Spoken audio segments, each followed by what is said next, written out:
Ibarra, estudio en la Universidad Autónoma de Sinaloa en la Facultad de Medicina Extensión Mazatlán y actualmente curso el octavo semestre en el grupo 21.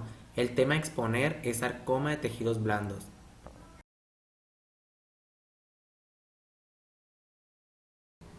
Como introducción, los sarcomas son un grupo heterogéneo de tumores muy raros que en su mayoría se originan de tejidos derivados del mesodermo embrionario. Entre ellos figuran los sarcomas óseos, sarcomas de Ewing, tumores neuroectodérmicos primitivos periféricos y sarcomas de tejidos blandos. Este video se va a enfocar más en los sarcomas de tejidos blandos. Definición de sarcoma de tejido blando. Este es un tipo de cáncer poco frecuente que comienza en los tejidos que conectan, sostienen y recubren otras estructuras del cuerpo. Esto comprende los músculos, la grasa, los vasos sanguíneos, los nervios, los tendones y el revestimiento de las articulaciones. En cuanto a la epidemiología, sabemos que los sarcomas constituyen menos de 1% de los tumores sólidos del adulto. En el año 2003, en México se registraron 1.804 casos, aunque existe un pico de máxima incidencia durante la infancia debido a los radioideosarcomas embrionarios. En general, estos tumores son más comunes en individuos mayores de 50 años. No existe una aparente predisposición racial o por sexo y los sarcomas pueden ocurrir en cualquier sitio del cuerpo, pero la mayoría se origina en las extremidades, tronco, retroperitoneo, cabeza y cuello. Etiología. La mayoría de los casos no tiene un agente causal identificable, aunque hay múltiples factores concomitantes. Datos recientes sugieren que ciertas mutaciones adquiridas en las células madre pluripotenciales mesenquimantosas dan lugar a clonas malignas que se diferencian por vías que semejan la histogénesis normal. En una importante proporción de sarcomas se detectan alteraciones en los genes de proteína del glioblastoma, proteína P53 y neurofibromatosis tipo 1, así como sobreexpresión de receptores para factores de crecimiento como el factor de crecimiento derivado de plaquetas, el factor de crecimiento epidérmico y mutaciones de los oncogenes MYC y RAS. En los análisis citogenéticos de los tumores de tejidos blandos se han identificado diferentes translocaciones cromosómicas que codifican para oncoproteínas relacionadas con ciertos subtipos histológicos. Factores de riesgo. Algunos factores que predisponen el desarrollo de sarcomas de partes blandas son los antecedentes familiares de sarcomas, el síndrome de Li-Fraumeni, antecedentes de neurofibromatosis, síndrome de carcinomas vasocelulares no ovoides, esclerosis tuberosa, poliposis colónica, exposición a asbestos y herbicidas, antecedentes de radioterapia, linfedema crónico y ciertos rasgos genéticos. El tratamiento con radioterapia para tumores de mama, cervix, ovario, testículo o linfoma aumenta hasta 50 veces la incidencia de sarcomas. Sin embargo, el riesgo depende de la dosis de radiación. Entrando a los tipos de sarcoma, tenemos el angiosarcoma, que este se va a originar en los vasos sanguíneos o en los vasos linfáticos. Otro tipo sería el rhabdomiosarcoma, que este se origina en los músculos que generan movimiento en el esqueleto. El liposarcoma se origina en el tejido adiposo o bien llamado grasa. Y por último, el leiomiosarcoma, que este se origina en los músculos lisos localizado en los órganos internos. Anatomía patológica y factores del pronóstico. La imagen microscópica recuerda con frecuencia las variedades especializadas del tejido conectivo, como músculo liso y estriado, hueso, cartílago, membranas sinoviales, pleura, pericardio y endotelio vascular. De estas semejanzas y ciertas características bioquímicas deriva su nombre. Los tipos histológicos de sarcomas más comunes en las extremidades son, por frecuencia, en los que se encuentra el histocitoma fibroso maligno, liposarcoma, leiomiosarcoma, sarcoma sinovial, tumores malignos de vaina del nervio periférico, rhabdomiosarcoma y fibrosarcoma. En el retroperitoneo los más frecuentes son el liposarcoma, leiomiosarcoma e isocitoma fibroso maligno y otras variedades histológicas raras en los casos restantes. También se valora el tamaño debido a su importancia pronóstica. Los tumores menos de 5 centímetros tienen un porcentaje de control local cercano a 100%. Las diferencias son marcadas si los tumores se estratifican con mayores o menores de 10 centímetros, ya que existe una clara diferencia en la probabilidad de obtener márgenes tridimensionales libres y diferencias en cuanto a la supervivencia. Patrones de diseminación. Los sarcomas se diseminan en forma local siguiendo el trayecto de las fibras musculares, fascias, nervios y vasos sanguíneos, a veces mucho más allá de los límites palpables del tumor. Esto explica la alta frecuencia de recaída local después de las secciones limitadas. La diseminación linfática es rara, pero su presencia indica un pronóstico ominoso. Al momento del diagnóstico, la frecuencia de ganglios metastásicos, clínicos y subclínicos, es menor de 5%. En cambio, aumenta para histocitoma fibroso maligno, sarcoma sinovial, sarcoma de células claras, sarcoma epiteloide y rhabdomyosarcoma. La vía hematógena es la forma más común de diseminación a distancia. El pulmón es el sitio más afectado en un 35%, seguido del hígado en un 25%, después el hueso en un 22% y por último el cerebro en un 5%. Estadificación. La estadificación de los tumores es muy importante porque permite evaluar el pronóstico, asignar programas de tratamientos multimodales y comparar los resultados del tratamiento de distintas instituciones y diferentes momentos.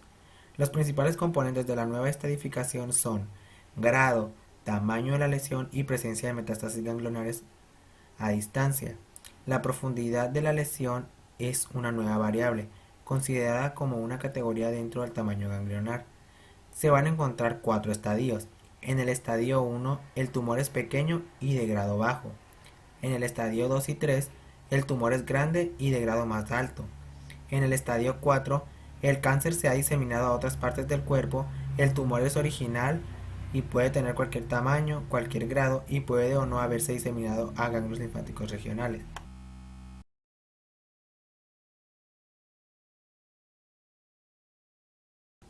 Entrando a las manifestaciones clínicas, la manifestación más común es la presencia de un tumor indoloro con crecimiento progresivo.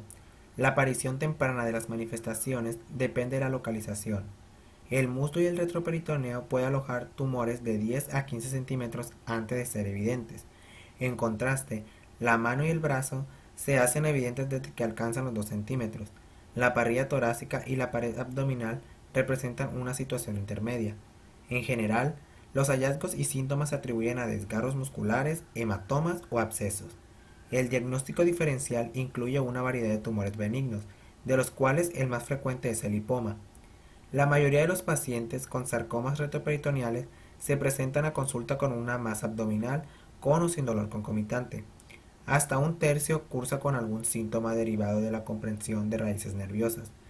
Rara vez hay ascitis por obstrucción portal, obstrucción intestinal, fiebre de bajo grado atribuida a necrosis tumoral, sangrado de origen intestinal y manifestaciones de obstrucción venosa. Los tumores muy voluminosos y poco diferenciados pueden causar hipoglucemia debido a la liberación de sustancias semejantes a la insulina. Diagnóstico y evaluación de la extensión de la enfermedad. Ningún signo clínico permite distinguir un tumor de tejidos blandos benigno de uno maligno. Por ello, cualquier masa merece una evaluación cuidadosa. La única justificación para obviarla es la existencia del tumor durante varios años sin ninguna modificación. De lo contrario, es necesaria la evaluación inicial y radiológica exhaustiva. Si la sospecha de malignidad es alta, se vuelven necesarios los exámenes de laboratorio convencionales, incluso tiempos de coagulación y pruebas de función hepática. Las placas simples son de utilidad limitada. La tomografía por computarizada y resonancia magnética nuclear son los estudios de imagen más útiles en la evaluación, ya que permiten determinar la localización exacta del tumor y sus relaciones anatómicas.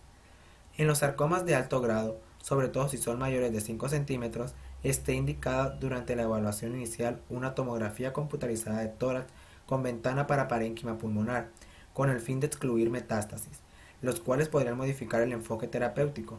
Además, la tomografía computarizada sirve de base para comparaciones futuras. El diagnóstico definitivo se establece mediante biopsia, de preferencia después de los estudios de imagen correspondientes. Las técnicas para biopsia son las siguientes. Biopsia por aspiración con aguja fina. Debido al tamaño limitado de las muestras, el diagnóstico suele ser impreciso. No se recomienda para el diagnóstico primario, sino más bien para corroborar recaídas. La biopsia con aguja cortante se indica en sitios con experiencia, ya que la muestra es pequeña y poco representativa. Está contraindicada en sarcomas retroperitoneales porque causa contaminación y sarcomatosis posterior, pero puede ser muy útil en grandes tumores profundos de la pelvis o área paraespinal, debido a que la contaminación de los planos titulares es mínima y puede proveer información suficiente para evitar una biopsia quirúrgica abierta. La biopsia incisional es el procedimiento diagnóstico más común y se realiza sobre todo en tumores mayores de 5 centímetros de diámetro. La localización de la incisión debe considerar el tratamiento definitivo y de preferencia debe ser practicada por el cirujano que se encargará del tratamiento definitivo. La biopsia excisional se indica en tumores pequeños de 3 centímetros de diámetro y localización superficial, en los cuales la resección, de ser necesaria, no causaría ningún problema. Bajo ninguna circunstancia se debe enuclear el tumor. Es muy importante que la biopsia se realice en el centro donde se atenderá al paciente de forma definitiva. Entrando al tratamiento, el tratamiento primario de los sarcomas en partes blandas es la resección con un margen tridimensional negativo. Sin embargo, su extensión y su óptima combinación con radioterapia pueden ser objetos de controversia. Si se considera la radicalidad, las resecciones se clasifican de la siguiente manera. Resección intralesional. El plano de disección discurre a través de la pseudocápsula de la neoplasia dentro de la lesión. Aunque el tumor macroscópico se mantiene intacto, el campo operatorio se considera contaminado. La resección marginal. El plano de disección pasa a través de la zona reactiva, inmediatamente por fuera de la lesión macroscópica, por lo tanto deja enfermedad residual microscópica. La resección amplia incluye la resección del tumor completo, de la zona reactiva y un margen de 2 a 3 centímetros de tejido normal, pero no de la estructura que origina el tumor. Puede haber tumor residual microscópico. La resección radical se extirpa el tumor completo y la estructura de origen de la lesión. El plano de disección sobrepasa la fascia limítrofe. El tratamiento también va a depender de la localización, estadio, grado y tipo histológico del tumor. En el estadio 1 sabemos que son tumores de bajo grado, el cual va a haber cirugía o radioterapia definitiva. En el estadio 2 y 3 son tumores de alto grado. En el resecable puede haber cirugía, radioterapia con o sin quimioterapia adyuvante. En el irresecable puede haber radioterapia preoperatoria, quimioterapia basada con adramiacina. En el estadio 4 son tumores metastásicos, el cual, según las características del tumor y del paciente, el tratamiento va a ser paliativo.